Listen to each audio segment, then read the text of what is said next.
आवर्धन यानी कि मैग्निफिकेशन आपका क्या है, इसके बारे में आज की इस वीडियो में हम पढ़ने वाले हैं। और साथ ही साथ गोलीय दर्पण जैसे कि उत्तल दर्पण और अवतल दर्पण, इन दोनों दर्पणों के उपयोग कहाँ कहाँ पर होते हैं आज के इस वीडियो में हम पढ़ने वाले हैं, जो कि बिल्कुल सहज सरल और आपकी भाषा में बताया जाएगा। तो आइए बिना देरी के वीडियो को शुरू करते हैं। तो बच्चों, जैसा कि इसका नाम है आवर्धन यानी कि मैग्निफिकेशन, तो आपका आवर्धन यानी कि मैग्निफिकेशन क्या है, यदि सिंपल सी भाषा में, एकदम आपकी भाषा देसी भाषा में अगर बात करें तो क्या है कि जैसे आपने कोई वस्तु लिया और दर्पण के सामने वहां पर जाकर के उसका क्या बनाया, प्रतिबिंब बनाया। तो आपको आवर्धन जो है यह बताएगा कि जो आपका प्रतिबिंब, जो वस्तु का जो प्रतिबिंब बना है, वस्तु की तुलना में कितना बड़ा बना है या कितना छोटा बना है, यह कौन बताएगा, आपका आवर्धन बताएगा। यानी आवर्धन वस्तु के प्रतिबिंब की क्या बताता है, लंबाई को बताता है। यानी कि वस्तु का जो प्रतिबिंब है वस्तु की तुलना में कितना बड़ा बना है या कितना छोटा बना है, यह बताने का काम कौन करता है, आपका आवर्धन करता है। अगर आप आवर्धन की परिभाषा लिखना चाहें तो आवर्धन की परिभाषा क्या है कि प्रतिबिंब तथा वस्तु के लंबाई का अनुपात, प्रतिबिंब की लंबाई और वस्तु की लंबाई का अनुपात आपका क्या कहलाता है, आवर्धन कहलाता है। और इसे हम स्मॉल m से क्या करते हैं, प्रदर्शित करते हैं। इसे हम किससे प्रदर्शित करते हैं, स्मॉल m से प्रदर्शित करते हैं। तो हमने क्या बताया कि स्मॉल m बराबर प्रतिबिंब की लंबाई, प्रतिबिंब की लंबाई बटे वस्तु की लंबाई, लंबाई नहीं बल्कि इसको ऊंचाई हम कह सकते हैं, लंबाई नहीं बल्कि इसको क्या कह सकते हैं हम, ऊंचाई। तो वस्तु की ऊंचाई, तो प्रतिबिंब की ऊंचाई और वस्तु की ऊंचाई का अनुपात यानी कि भाग ही क्या कहलाता है, आपका आवर्धन कहलाता है। प्रतिबिंब की ऊंचाई को हम किससे प्रदर्शित करते हैं, I से प्रदर्शित करते हैं, और वस्तु की ऊंचाई को स्मॉल h से प्रदर्शित करते हैं। तो इस प्रकार m बराबर क्या होता है, I बटे आपका क्या होता है, h होता है। यह आवर्धन का फार्मूला है। अब देखिए, केवल जो आवर्धन है ना, केवल प्रतिबिंब और वस्तु की ऊंचाई से ही संबंधित नहीं है, बल्कि वस्तु की दूरी यानी कि u, ध्रुव से वस्तु की दूरी यानी कि u, तथा प्रतिबिंब की दूरी, प्रतिबिंब की दूरी को हम किससे प्रदर्शित करते हैं, भी इससे संबंधित है।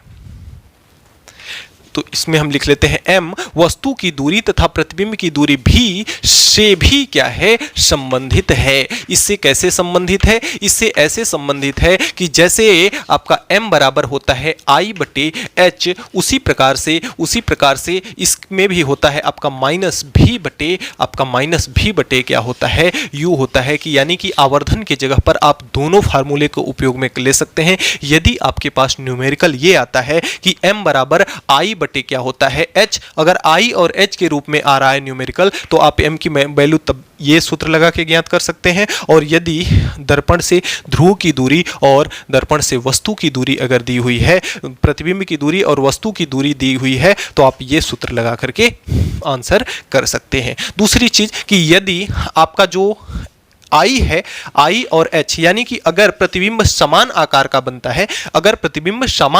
बनता है, तो जो आपका m होगा, m का मान क्या आएगा, हमेशा 1 आएगा। यानी कि यदि आपके आवर्धन का मान 1 आ रहा है, भाई देखिए, अगर I और H बराबर हो जाएंगे तो I और H अगर बराबर हो जाएंगे तो आपस में कट जाएंगे, और आपस में कट जाएंगे तो कितना आएगा, आपका 1। यानी कि जब I और H आपस में, प्रतिबिंब की ऊंचाई और वस्तु की ऊंचाई जब समान आकार का प्रतिबिंब बनता है, तो I और H आपस में क्या होंगे, बराबर होंगे। यानी कि m का मान अगर आपका 1 आ रहा है, तो जो प्रतिबिंब का आकार है, हमने आपको क्या बताया कि आवर्धन क्या है, आवर्धन यह बताता है कि जो प्रतिबिंब बना है आपका वस्तु से कितना बड़ा है, कितना छोटा है। तो यदि आपके आवर्धन का मान आ रहा है 1, तो आवर्धन के मान एक आने का मतलब यह है कि जो वस्तु का प्रतिबिंब है वस्तु के समान आकार का है, यानी I की वैल्यू और H की वैल्यू क्या है, समान है। I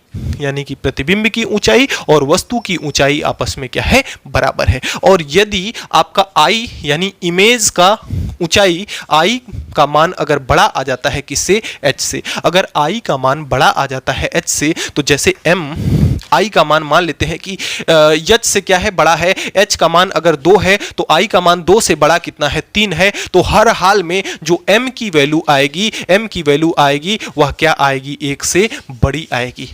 M की वैल्यू क्या आएगी, 1 से बड़ी आएगी। यानी यदि आपकी M की वैल्यू 1 से अधिक आती है, M की वैल्यू अगर 1 से अधिक आती है, तो इसका अर्थ यह है कि जो प्रतिबिंब है ना वह बड़ा है किससे, आपके वस्तु से। आपके वस्तु से प्रतिबिंब क्या है, बड़ा है। अगर M का मान 1 से अधिक आ रहा है तो प्रतिबिंब वस्तु से क्या है, बड़ा है, अधिक है, वस्तु से अधिक लंबाई का, अधिक ऊंचाई का बन रहा है। और यदि I का मान क्या आता है, कम आता है किससे, H से, तो अगर I का मान यानी ऊपर वाले का मान अगर नीचे वाले से कम आता है, नीचे वाला 2 है और ऊपर 1 है, तो हमेशा M का मान, भाई 2 का भाग 1 में लगेगा तो M का मान हमेशा 1 से क्या आएगा, छोटा आएगा। तो M का मान यहाँ पे हमेशा 1 से क्या आएगा, छोटा आएगा। यानी कहने का मतलब यह है कि यदि आपके M का मान 1 से कम आ रहा है तो उसका सिर्फ और सिर्फ एक ही मतलब है कि जो आपके प्रतिबिंब की ऊंचाई है वह वस्तु की ऊंचाई से क्या है, छोटी है। यानी कि वस्तु से जो प्रतिबिंब है छोटा बन रहा है। तो उम्मीद करते हैं कि आवर्धन एकदम लॉजिकली आपको समझ में आया होगा। क्यों? क्योंकि आवर्धन का मतलब क्या होता है कि आवर्धन का मतलब यह होता है कि वस्तु का प्रतिबिंब जो है वस्तु की अपेक्षा कितना बड़ा है, कितना छोटा है। तो यदि आपके आवर्धन का मान 1 आ जा रहा है तो वस्तु का प्रतिबिंब और वस्तु दोनों ही क्या है, बराबर हैं। और यदि आवर्धन का मान 1 से बड़ा आ रहा है तो प्रतिबिंब वस्तु से क्या है, बड़ा है। और यदि आवर्धन का मान 1 से छोटा आ रहा है तो वस्तु क्या है, तो वस्तु का प्रतिबिंब जो है वस्तु से क्या है, छोटा है। तो ये चीज आप आवर्धन के रूप में याद रखेंगे। दूसरी चीज अगर हम बात करें किसके, इस I यानी कि इमेज की ऊंचाई और H यानी कि वस्तु की ऊंचाई की, तो अगर हम देखें किसकी, वस्तु की ऊंचाई को अगर देखा जाए तो जैसे यह कोई आपका दर्पण है, यह कोई अगर दर्पण है तो वस्तु कहां रखी जाती है, हमेशा दर्पण के बाईं ओर, यानी कि वस्तु यहां कहीं रखी जाती है। और वस्तु जो रखी जाती है ना वह हमेशा कहां रखी जाती है, ये जो मुख्य अक्ष है ना, मेन एक्सिस के ऊपर रखी जाती है। और हमने चिन्ह और परिपाटी में बताया कि जब कभी भी मुख्य अक्ष के ऊपर कोई ऊंचाई मापेंगे तो वह हमेशा कैसी होगी, धनात्मक होगी। और जब मेन एक्सिस के हम नीचे कोई ऊंचाई मापेंगे तो यह ऊंचाई हमेशा किस में होगी, ऋणात्मक होगी। तो अगर हम बात करें वस्तु की ऊंचाई की, तो वस्तु की जो ऊंचाई होगी हमेशा किस में ली जाएगी, आपकी पॉजिटिव ली जाएगी। वस्तु की जो ऊंचाई होगी हमेशा कैसी ली जाएगी, पॉजिटिव ली जाएगी। और यदि हम बात करें इमेज की ऊंचाई, तो आपने यह जाना कि इमेज आपका जब वास्तविक बनता है तो हमेशा इमेज कहां बनता है, उल्टा बनता है और मुख्य अक्ष के नीचे बनता है। जब कभी भी वास्तविक प्रतिबिंब बनता है, यानी जब कभी भी वास्तव में किरणें मिलती हैं तो प्रतिबिंब आपका इधर कहीं ही मुख्य अक्ष के नीचे बनता है। और जब मुख्य अक्ष के नीचे बनता है प्रतिबिंब, तो मुख्य अक्ष के जब नीचे बनेगा तो कैसा लिया जाएगा, ऋणात्मक। लेकिन जब कभी भी प्रतिबिंब आभासी बनता है, जब कभी भी रेखा को जबरदस्ती मिलाया जाता है तो प्रतिबिंब इधर कहीं बनता है। और जब प्रतिबिंब मुख्य अक्ष के ऊपर बनेगा तो कैसा होगा, आपका धनात्मक लिया जाएगा। तो यहां पर आपने ये देखा कि यदि प्रतिबिंब बना कैसा आपका वास्तविक, यदि आपका प्रतिबिंब बना कैसा वास्तविक, तो हमेशा दूरी किस में ली जाएगी, I किस में लिया जाएगा, ऋणात्मक लिया जाएगा। और यदि प्रतिबिंब बना आपका कैसा, आभासी, यदि प्रतिबिंब आपका बना कैसा, आभासी, तो जो I है वह हमेशा कैसा लिया जाएगा, धनात्मक लिया जाएगा। फिर से एक बार जैसे देखिए, वास्तविक प्रतिबिंब कब बनता है, जब किरणें वास्तव में मिलती हैं। और किरणें वास्तव में कहाँ मिलती हैं भाई, इधर तो मिलेंगी नहीं कहीं, किरणें वास्तव में मिलेंगी हमेशा इस मुख्य अक्ष के नीचे। किरणें हमेशा कहाँ मिलेंगी? मुख्य अक्ष के नीचे। और जब किरणें मुख्य अक्ष के नीचे बनेंगी मिलेंगी तो प्रतिबिंब कहाँ बनेगा? मुख्य अक्ष के नीचे। और जब कभी भी हम मुख्य अक्ष के नीचे कोई भी ऊंचाई मापते हैं तो वह किस में ली जाती है? ऋणात्मक ली जाती है। और जब कभी भी आपका प्रतिबिंब बनेगा आभासी, तो आभासी प्रतिबिंब हमेशा कहाँ बनता है? मुख्य अक्ष के ऊपर बनता है और दर्पण के कहाँ बनता है? पीछे। और जब कभी भी मुख्य अक्ष के ऊपर हम ऊंचाई मापते हैं तो वह ऊंचाई हमेशा किस में होती है? वह ऊंचाई हमेशा होती है पॉजिटिव। तो जब कभी भी प्रतिबिंब बना वास्तविक तो आई को लिया जाएगा निगेटिव, और जब कभी भी प्रतिबिंब बना आभासी तो आई को लिया जाएगा पॉजिटिव।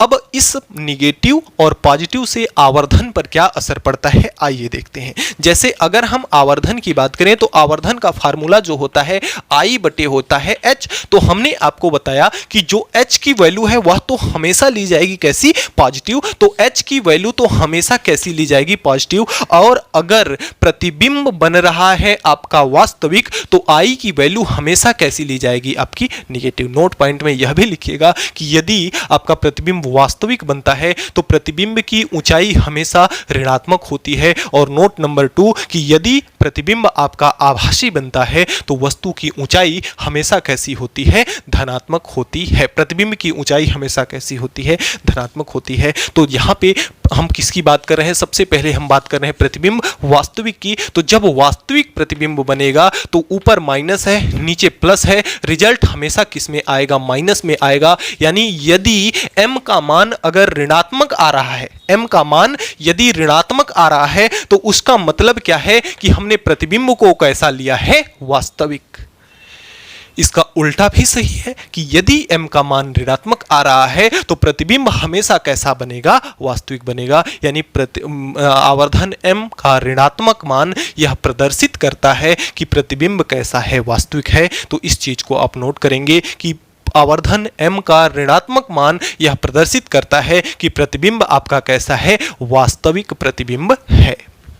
अगले क्रम में अगर हम बात करें तो आवर्धन के अगर हम आभासी प्रतिबिंब को लें, अगर हम किसको ले लें? आभासी प्रतिबिंब को ले लें तो आई बटे एच होता है। जैसा कि हमने आपको एच को बताया, एच हमेशा कैसा होता है? पॉजिटिव। और अगर प्रतिबिंब बनेगा आपका आभासी तो प्रतिबिंब की ऊंचाई भी कैसी ली जाएगी? पॉजिटिव। और यदि हम प्लस और प्लस को देखें तो रिजल्ट हमेशा कैसा आएगा? प्लस में आएगा। यानी यदि m का मान आपका धनात्मक आ रहा है, यदि m का मान आपका धनात्मक आ रहा है तो वस्तु हमेशा कैसी होगी? आभासी होगी। तो आप इसको भी नोट कर लीजिएगा कि m का धनात्मक मान यह प्रदर्शित करता है कि वस्तु का प्रतिबिंब कैसा है? आभासी है। और m का ऋणात्मक मान क्या प्रदर्शित करता है कि वस्तु का जो प्रतिबिंब है कैसा है? वास्तविक है। तो आवर्धन कुल मिलाकर अगर हम आवर्धन की बात करें, कुल मिलाकर अगर हम मैग्निफिकेशन की बात करें तो मैग्निफिकेशन क्या है कि हमें वस्तु और प्रतिबिंब के संबंध के बारे में दर्शाता है।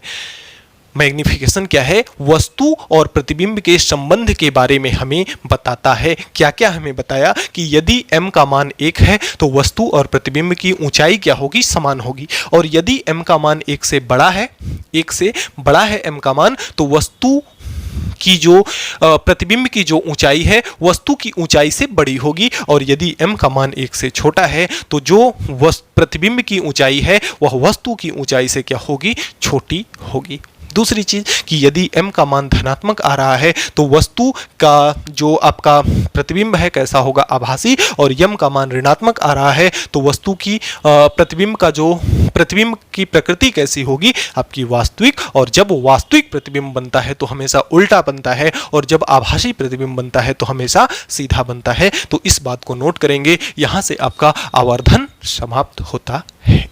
अब आइए हम देखते हैं कि कुछ गोलीय दर्पणों के उपयोग हैं। जैसा कि गोलीय दर्पण दो प्रकार के, उत्तल दर्पण और अवतल दर्पण। तो उत्तल दर्पण का उपयोग कहाँ कहाँ किया जाता है और अवतल दर्पण का उपयोग कहाँ कहाँ किया जाता है, आइए हम देख लेते हैं। तो जो हमारा अगला टॉपिक है वह है गोलीय दर्पणों के क्या क्या उपयोग होते हैं, जिसका पहला है आपका कि अवतल दर्पण के उपयोग। देखिए अवतल दर्पण को कहाँ कहाँ उपयोग किया जाता है। जैसे आपका टार्च की लाइट हो गया, सर्च लाइट में जैसे ये पुलिस वगैरह रखते हैं ना रात में कैदियों को पकड़ने के लिए या दूर की वस्तुओं को देखने के लिए सर्च लाइट का उपयोग करते हैं ना। और वाहनों के अग्र लाइट का मतलब आपका हेडलाइट, अग्र लाइट का मतलब हेड लाइट में, वाहनों के हेड लाइट में किसका प्रयोग किया जाता है? अवतल दर्पण का प्रयोग किया जाता है। क्यों? क्योंकि देखिए जो अवतल दर्पण होता है ना, अवतल दर्पण करता क्या है कि जैसे जो इसमें किरणें आती हैं वह किरणों को क्या करता है? एक जगह समेट देता है, एक जगह समेट देता है। जैसे जो किरणें यहां से आ रही हैं उसको भी इधर से भेज देगा, यहां से आएंगी उसको भी यहीं भेज देगा, जो इस प्रकार से आएंगी, जो इस प्रकार से आएंगी उसको भी ऐसे ही भेज देगा। यानी किरणों को क्या कर देता है? समेट देता है। और जब किरणों को समेट देगा तो जो आने वाला प्रकाश है ना, एक शक्तिशाली पुंज की तरह जाएगा, एक शक्तिशाली पुंज की तरह जाएगा और सीधा सीधा आपको एकदम विस्तृत रूप से दिखाई देगा। सीधा सीधा वह लाइट दूर तक जाएगी। कहने का मतलब कि यह किरणों को क्या करेगा? जितनी भी किरणें होंगी सबको समेट देगा। और जब सब किरणों को समेट देगा तो जो आपकी किरण पुंज बनेगी, किरणों का समूह बनेगा, एकदम शक्तिशाली किरण पुंज बनेगा और वह किरण दूर तक जाएगी शक्तिशाली होने के कारण। इसलिए जो आपकी टार्च है, सर्च लाइट है, और जो वाहनों के अग्र लाइट हैं, हेड लाइट हैं, उनमें हम किसका उपयोग करते हैं? अवतल दर्पण का उपयोग करते हैं। दूसरा आपका है सेविंग दर्पण। जो आप जाते हैं सैलून वगैरह में बाल वाल कटवाने, हालांकि लड़कियां तो नहीं जाती होंगी, लेकिन जो लड़के जाते हैं या लड़कियां जो श्रृंगार करने के लिए अपना शीशा वगैरह का इस्तेमाल करती हैं, जिसमें अच्छा अच्छा चित्र दिखाई देता है, बड़ा करके चित्र दिखाई देता है, तो उसमें भी कौन सा दर्पण आपका होता है? अवतल दर्पण होता है। अवतल दर्पण में हमेशा क्या होता है कि वस्तु का जो प्रतिबिंब होता है वह अवतल दर्पण में बड़ा से बड़ा बन सकता है। अवतल दर्पण में प्रतिबिंब बड़ा से बड़ा बन सकता है, लेकिन उत्तल दर्पण में बड़ा प्रतिबिंब नहीं बनता है। आपने देखा जब उत्तल दर्पण से हमने प्रतिबिंब बनाया तो आपने यह देखा कि उत्तल दर्पण का जो प्रतिबिंब है वह वस्तु से हमेशा कैसा बन रहा है? छोटा। लेकिन अवतल दर्पण में क्या होता है? बड़ा बनता है। जब बड़े बड़े सैलूनों में आप जाते हैं तो आपकी बड़ी सी फोटो उनके शीशे में देखने को मिलती है। तो सैलून वाले शीशे में किसका उपयोग किया जाता है? अवतल दर्पण का उपयोग किया जाता है। दंत विशेषज्ञ, देखिए जो आपकी आंख, कान, जीभ, त्वचा, ये सब, त्वचा नहीं, जो आपकी आंख, कान, तो अगला आपका है दंत विशेषज्ञ। देखिए जो आपका आंख, कान, नाक, ये सब जो है ना एकदम छोटी सी छोटी चीजें हैं। इनके जो विशेषज्ञ हैं, इनके जो डॉक्टर हैं, वे उनके पास जब जाएंगे तो उनके पास एक दर्पण होगा जिसमें अवतल दर्पण लगा होगा। जैसे अगर दांत की आपको कुछ, दांत के बारे में, आपके मुंह के अंदर कुछ देखना है तो अवतल दर्पण जब आपके मुंह पे लगा देंगे तो वहां उसका प्रतिबिंब एकदम बड़ा करके वह दिखाई देगा, प्रतिबिंब को फैला करके दिखाएगा। अवतल दर्पण फैलाने का काम करता है, तो वह प्रतिबिंब को फैला करके आपको दिखाएगा, जिससे वस्तु वह क्या होगी? बड़ी दिखाई देगी। तो दंत विशेषज्ञों द्वारा या कान विशेषज्ञों द्वारा या नाक विशेषज्ञों द्वारा किसका उपयोग किया जाता है? अवतल दर्पण का उपयोग किया जाता है। अगला आपका है सौर भट्ठी में।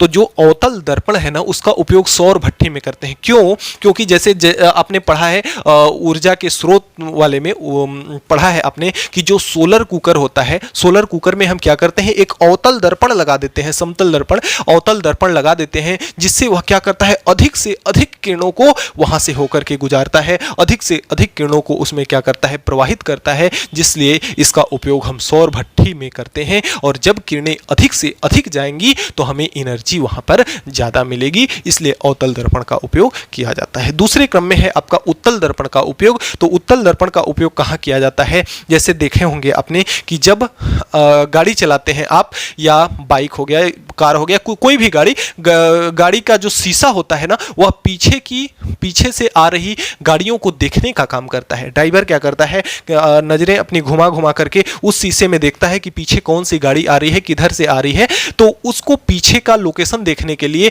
जो उपयोग किया जाता है, वाहन के साइड शीशे में किसका उपयोग किया जाता है? उत्तल दर्पण का उपयोग किया जाता है। क्यों? क्योंकि वहां अगर अवतल दर्पण लगा दिया जाएगा ना तो वहां इतना बड़ा प्रतिबिंब बनाएगा। अब इतना बड़ा अवतल दर्पण तो लगाया नहीं जा सकता। अवतल दर्पण क्या करता है? वस्तु के प्रतिबिंब को छोटा कर देता है।